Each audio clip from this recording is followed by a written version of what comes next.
It has been 7 years since the financial crisis of 2008 gripped the world, although it still makes the news on a regular basis. Perhaps in order to avoid chaos, just before the crash many leaders were quoted as saying everything was fine, and knowing that it wasn't. The subprime mess is grave, but largely contained. Federal Reserve Chairman Ben Bernanke, in a speech before the Federal Reserve Bank of Chicago, during another interview, he was quoted as saying, "If that weren't distressing enough, the following predictions are from other leaders across the financial services. A very powerful and durable rally is in the works, but it may need another couple of days to lift off. Hold the fort and keep the faith." Richard Band, editor, Profitable Investing Letter, March 27, 2008. At the time of the prediction, the Dow Jones Industrial Average was at 12,300. By late December, it was at 8,500. T. Boone Pickens, June 20, 2008. Oil was then around 35 a barrel. By late December, it was below zero. Finance and housing forecasters missed the mark as well. Left bracket AIG, right bracket, could have huge gains in the second quarter. Bijan Mozami, analyst Friedman, Billings Ramsey, May 9, 2008. AIG wound up losing billion in that quarter and $5 billion in the next. It was taken over in September by the US government, which will spend or lend $50 billion to keep it afloat. Barney Frank Dimas, House Financial Services Committee Chairman, July 14, 2008.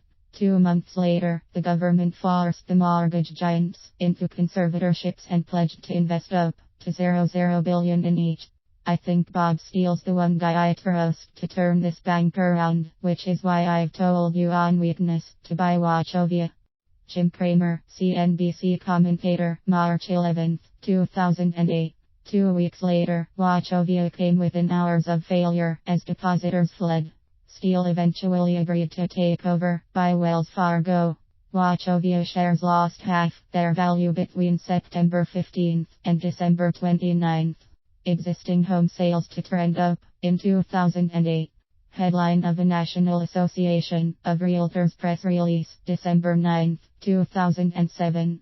On December 23, 2008, the group said November sales were running at an annual rate of 4.5 million, down 11% from a year earlier.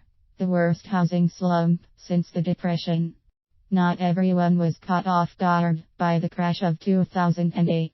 Here's a fortune list of some who predicted it. Unfortunately, many who saw the crisis looming on the horizon didn't get headline attention. Probably because they weren't employed by high-profile institutions. In finance, a market crash is considered a systemic risk or risk beyond investors' control. Although they cannot be prevented, they do provide warning signs. Concerns now lie in the fact that once again, markets are at all-time high with exuberance among investors and many ignoring the possibility of a crash. Here I'll coin the term crisis advisor to refer to a financial advisor who doesn't ignore the possibility of a crash and builds contingencies into an investment strategy. A crisis advisor would also keep a close pulse on the markets and be prepared to warn his clients if he sees risk mounting. Some clients may choose to stay in the market, others may not. The point is, the advisor has done his fiduciary duty in protecting his clients' assets. What if the investor is 6'4" and doesn't have 5 years to wait? Equally grave is the cost of years of lost growth. For instance, 6% of 500,000 is obviously more than 6% of 250,000. The catalyst. Every downturn starts with a catalyst, something which cracks the public psyche and acts as a sign of things to come. Often the catalyst seems contained at first or is written off due to it having no effect on individual investors. Such is the case with the recent crash in the price of oil, where at $4 a barrel, it's roughly half where it was at its peak in 2014. The oil sands currently provide jobs for 514,000 people across Canada, direct, indirect and induced. Every dollar invested in the oil sands creates about 0.00 worth of economic activity, 1/3 of which occurs outside Alberta's borders, in Canada, the US, and around the world. An industry like oil is an economic driver, meaning that it creates more economic benefits than just the dollars it brings. Service industries benefit everything from specialized drilling companies to machine shops, lawyers, engineering firms, and consultants. So to suggest that it will have no effect on jobs and investment outside the energy industry is not only mistaken, it has been disproven time and again by each oil bust in history.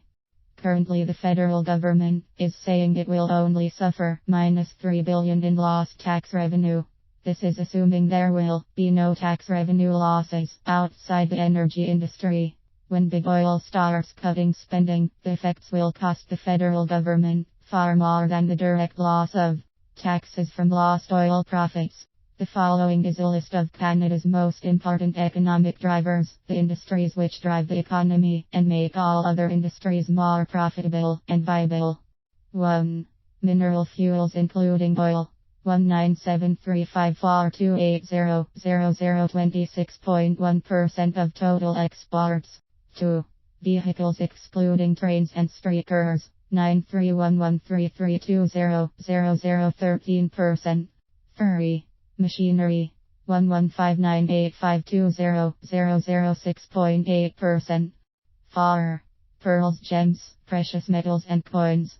31630950005.1%. 5. Electronic equipment. 41182300003.1%. 6. Plastics and plastic articles. 25863020002.7%. 7. Aircraft, spacecraft and equipment. 04665910002.3%. 8. Paper. 597840801.9%. 9. Aluminum. 529,558,001.9%. 10. Ores, slag and ash. 460,935,001.8%.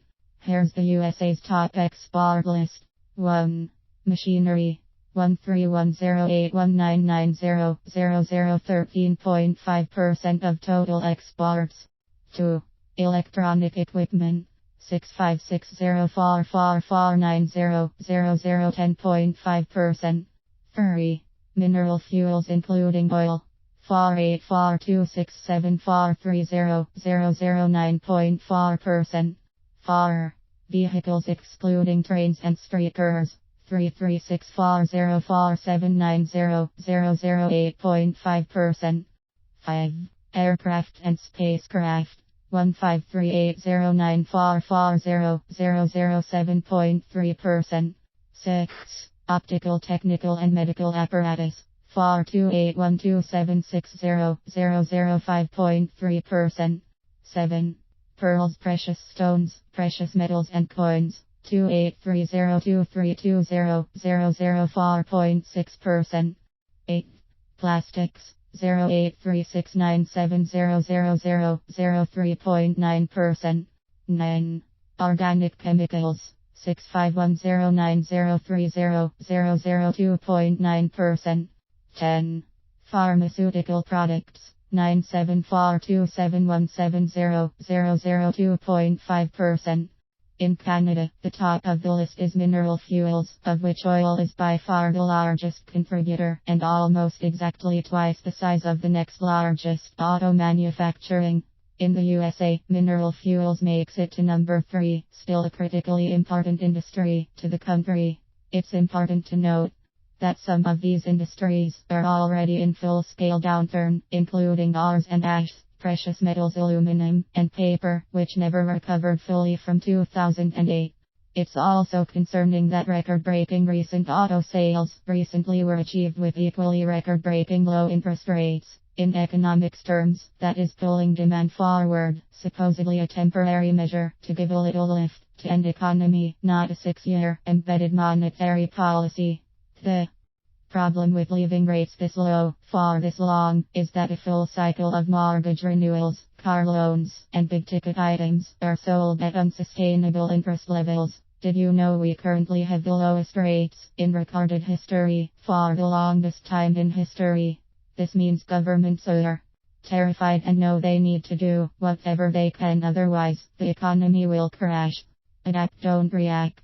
Had the crash of 2008 been anticipated, allowing for preparation, losses might not have been as great. In 2007 to 2008, investors were being misled with a false sense of security. This is occurring less frequently today. The Bank of Canada has advised that real estate is 10 to 30% overvalued, and the International Monetary Fund has warned Canada to get its fiscal house in order because Canadian debt is increasing to new record levels. Many financial advisors didn't anticipate the last crash. They were advising their clients to buy and hold as the best strategy. Many bought and held and saw their net worth drop significantly. Some say it doesn't matter because the market came back. However, one must recognize the value of time. When it comes to money, advisors must understand that bull markets don't last forever and therefore watch for the warning signs and clients out of danger early before the crash. There are two strategies to investing. One can miss the last gains in a bull market and also miss the crash, or choose to go for every last gain, but also suffer the crash. The final gains are nowhere near as large as the final losses. Take the early option. Fiduciary duty is the concept of protecting your client the way you would protect yourself. It's a very serious commitment I believe many in the financial services industry have overlooked by presuming that clients should be responsible for their investment choices. This is not a fulfillment of duty. Clients pay advisors to watch every market move and protect their assets. Advisors are people and therefore subject to denial, which can be very costly. There's never been a bull market that didn't crash.